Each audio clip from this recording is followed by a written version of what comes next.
கடந்த 2 நாட்களுக்கு முன்னாடி நாம விருதுநகர் மாவட்டம் நரிக்குடிக்கு பக்கத்தில் இருக்கக்கூடிய மறையூர் அப்படின்ற கிராமத்துல ராணி மங்கம்மாவால் கிட்டத்தட்ட 300 ஆண்டுகளுக்கு முன்னாடி கட்டப்பட்ட பழமையான சத்திரம் ஒண்ணு பத்தி நம்ம காணொலி போட்டிருந்தோம். அந்த காணொலியில நம்ம அரசாங்கத்துக்கு ஒரு சின்ன கோரிக்கை வச்சிருந்தோம். அதாவது பழமை மாறாமல் இந்த சத்திரம் பாதுகாக்கப்படணும் அப்படின்னு நம்ம சொல்லியிருந்தோம். அதுக்கு வலு சேர்க்கும் விதமா ராமநாதபுரம் மாவட்டம் தொல்லியல் துறை தலைவர் திரு வே ராஜகுரு ஐயா இந்த சார் என்ன பண்ணிருக்காங்கன்னா, இங்க இந்த சத்திரத்துக்கு போய் அங்க ஆய்வு பண்ணிருக்காங்க. இந்த ஆய்வுல நிறைய விஷயங்கள் நமக்கு சொல்லியிருந்தாங்க.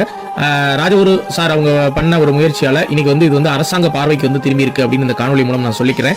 இதை நிறைய நாளிதழ்கள்ல வெளியிட்டிருக்காங்க. அதனால நிச்சயம் இன்னும் கொஞ்ச நாட்கள்ல அரசாங்கம் இந்த சத்திரத்தை பாதுகாக்க முன் வரப்போகுது அப்படின்ற ஒரு மகிழ்ச்சிகரமான தகவலை தெரிவிச்சுக்கிறேன். எப்பவுமே நான் காணொலியில சொல்லுவேன், காணொலியை ஷேர் பண்ணுங்க அரசாங்க கவனத்துக்கு போகும்னு. அதுக்கு ஒரு சிறந்த உதாரணம் தாங்க இது.